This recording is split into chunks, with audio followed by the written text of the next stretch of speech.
El sexenio revolucionario, intentos desamortizadores de la revolución al ensayo republicano. El sexenio revolucionario tiene la introducción, la revolución de 1868, la gloriosa, el gobierno provisional Prim y Serrano, la monarquía democrática de Amadeo de Saboya, la primera república, el final de la república y por último la conclusión. Tiene 5 puntos más la introducción y la conclusión. Vale, la introducción. El sexenio revolucionario es una de las etapas más agitadas de la historia contemporánea, en la que hay numerosos cambios. Se inicia la revolución de 1868, el gobierno provisional con Prim y Serrano, el intento de monarquía democrática con Amadeo de Saboya. Se produce un cambio en la forma de gobierno, con la proclamación de la Primera República, que estaba caracterizada por su inestabilidad política, ya que en 2 años hubo 4 presidentes. Y que fueron Figueras, Pi y Margall, Salmerón y Castelar. Gobierno provisional con la dictadura de Serrano y la restauración de Alfonso XII. Vale, el punto 1. La revolución de 1868. En 1868 estalla la revolución conocida como la Gloriosa. Las razones fueron las crisis económicas provocadas por la sequía y las malas cosechas, el deterioro político debido al desprestigio de la corte y la vida privada de la reina, las protestas estudiantiles y la sublevación del cuartel de San Gil, conocido como la Sargentada, la desaparición de líderes políticos como fueron O'Donnell y Narváez, y la unidad de todos los partidos políticos en el Pacto de Ostende para derrocar a Isabel II. La Gloriosa comenzó siendo un pronunciamiento militar al mando del almirante Topete, al que se le unieron los generales Prim y Serrano, y más tarde se le unió el apoyo popular. Se fundaron las juntas locales y provinciales. El gobierno y la corona se encontraron aislados, por lo que el gobierno tuvo que dimitir al ser derrotadas sus tropas. Y por último, Isabel II se exilió a Francia en el 1868. El gobierno provisional de Prim y Serrano. En 1868 los dirigentes unionistas y progresistas constituyeron un gobierno provisional con Prim y Serrano, pero los demócratas quedaron aislados, excluidos. Las medidas que se tomaron para estabilizar la revolución y controlar al Estado fueron la disolución de la Junta y se designaron nuevos ayuntamientos y diputaciones, y se inició un programa de reforma en el que se establecía la libertad de imprenta, el sufragio universal, la peseta, etc. Entonces, el gobierno pudo convocar elecciones a cortes constituyentes que se elegían por sufragio universal masculino, podían votar todos los españoles mayores de 25 años. Se desarrolló una polémica sobre la forma del Estado, si era una monarquía o una república. Entonces, con Serrano como jefe de gobierno y Prim como ministro de guerra, se elaboró una constitución, la de 1869, cuyas características fueron la soberanía nacional, la regulación de los derechos fundamentales, la división de poderes, se aprobó la libertad de culto y regular la sustracción de las colonias de ultramar, lo desarrollo. Las características, la soberanía nacional, el rey tenía limitadas sus competencias. La regulación de los derechos fundamentales y de las libertades públicas y el reconocimiento de la inviolabilidad del domicilio. La división de poderes, el monarca quien sanciona y promulga las leyes y el poder de dictarlas reside en las Cortes, que tenían doble cámara formada por el Congreso y el Senado, el Congreso elegido por sufragio universal y el Senado que tenía un carácter federal y censitario. Luego se aprobó la libertad de culto con el compromiso del Estado de mantener el culto y clero católico y regular la situación de las colonias de ultramar, que llegaba tarde por la guerra independentista de Cuba. Entonces, una vez aprobada esta constitución, fue elegido como regente el general Serrano y Prim pasó a ser ministro de guerra. Tenían 3 objetivos, que era aunar todos los partidos políticos, el desarrollo legislativo de esta constitución y buscar un candidato al trono. Ahora, la monarquía democrática con Amadeo de Saboya va del 1871 al 73.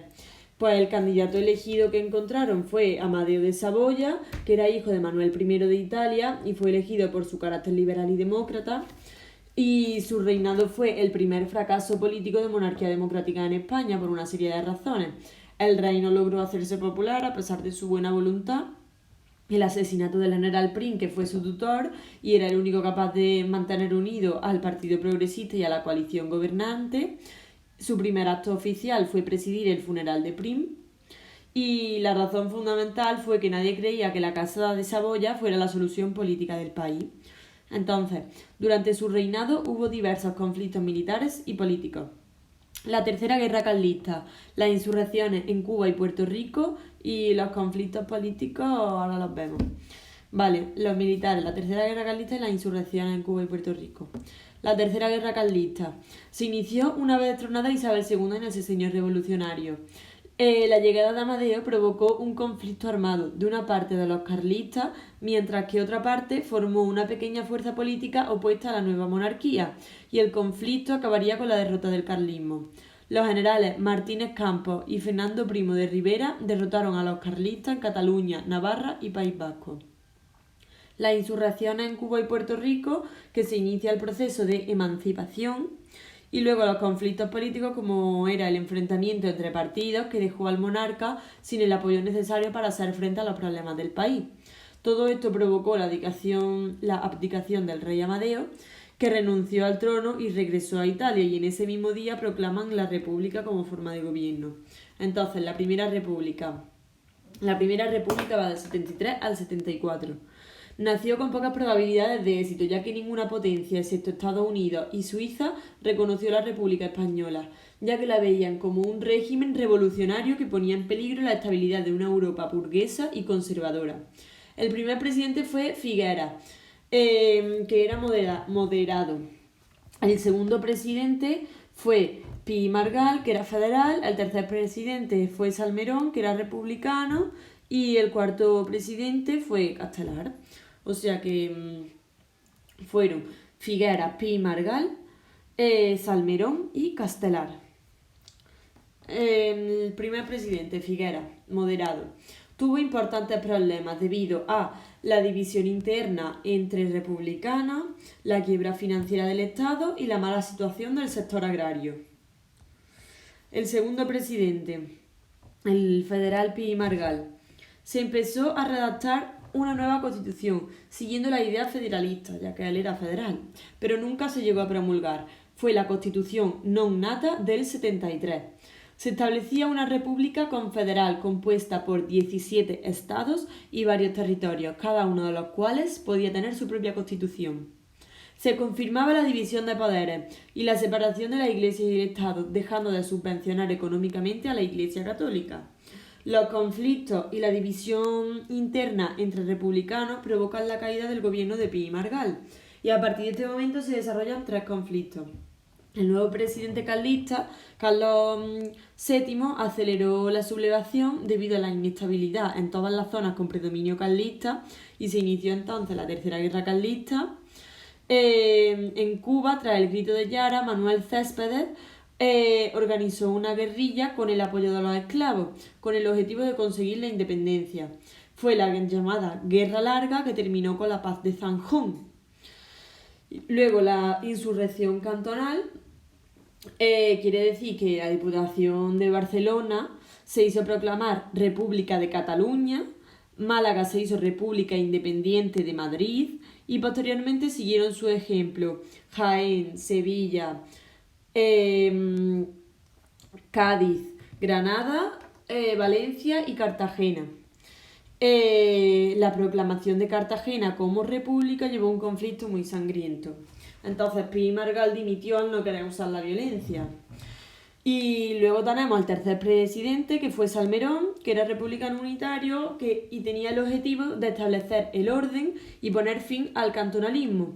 Para ello se apoyó en el ejército, y su negativa a firmar penas de muerte en algunos cantonalistas, su negativa a que algunos cantonalistas se sometieran a penas de muerte, pues provoca su dimisión, porque él no quería violencia.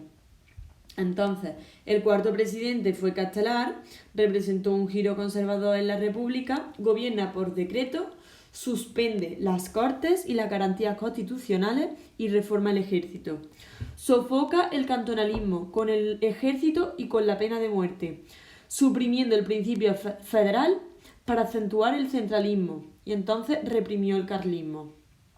Su lema político se basa en orden, autoridad y gobierno. Con esto se ganó la confianza del Partido Radical, la burguesía industrial y financiera y del ejército. Luego tenemos el final de la República, que Castelar no tenía mayoría en las Cortes y por temor a ser destruido por los federales, suspendió las sesiones parlamentarias y gobernó autoritariamente, respaldando a los sectores más conservadores y dando atribuciones a los jefes militares para que mantuvieran el orden público. En el 73, un sector de los diputados estaba de acuerdo con plantear una moción de censura a Castelar, pero Castelar no quería que a él lo echaran y dijo, pues yo no me voy. O sea, a mí no me vaya a echar, me voy yo. Y entonces se realizó una moción de confianza. Moción de censura es cuando echan a uno y de confianza es cuando ese se va. Entonces querían hacer una moción de censura, pero él dijo que él no lo iban a echar, que él se iba y realizó la moción de confianza. Y se forzó su dimisión. Estaba basada en una democracia parlamentaria y el Ejecutivo puede mantener en el poder solo si se cuenta con el respaldo de las Cortes. Ahora en el 74 se abren las Cortes y el gobierno de Castelar fue derrotado en la moción y para impedir la formación de un gobierno de centro-izquierda se produce un pronunciamiento militar del general Pavía que disolvió por fuerza la asamblea. Tras este golpe del general Pavía, el poder pasó a manos del general Serrano, que suspendió la Constitución del 69 y disolvió las Cortes intentando estabilizar un régimen republicano de carácter conservador. Y sus objetivos eran conseguir orden público con medidas para disolver la Internacional Obrera, limitar el derecho de asociación y reprimir a los republicanos y acabar con el carlismo y poner fin a la guerra de Cuba. Ante esto, Cánovas era el jefe de los alfonsinos y era partidario de que volvieran los Borbones al trono y que se hiciera que no se hiciera por un pronunciamiento, que era como lo que llevaban haciendo mucho tiempo. Entonces todo esto estaba preparado para que la dinastía borbónica volviese en la figura del príncipe Alfonso y para ello Isabel II abdicó en nombre de su hijo. El príncipe Alfonso, por el manifiesto de Sachs-Hurt, se comprometía a aceptar la legalidad constitucional y este documento fue redactado por Cánovas, que exponía un programa político que proponía la monarquía borbónica dentro de un sistema liberal. Entonces se desencadenó el pronunciamiento militar del general Martínez Campos y la unión de los mandos militares provoca la dimisión del gobierno y cede los poderes a Cánovas, que se convierte en el ministro de la regencia a la espera de que llegue a España el príncipe Alfonso para ser proclamado como nuevo rey, iniciándose la restauración de la dinastía borbónica. La conclusión es que el sexenio significó una irrupción de la democracia en la vida política española instaurada por la Constitución del 69, la culminación de un momento intelectual, la irrupción de clases populares movidas por aspiraciones igualitarias y un corto paréntesis en la dinastía de los Borbones que supuso un intento de crear un sistema democrático y social más próximo al pueblo, pero las oligarquías sociales hicieron fracasar estos proyectos. Con el fin de la República se inicia una nueva etapa, que fue la Restauración.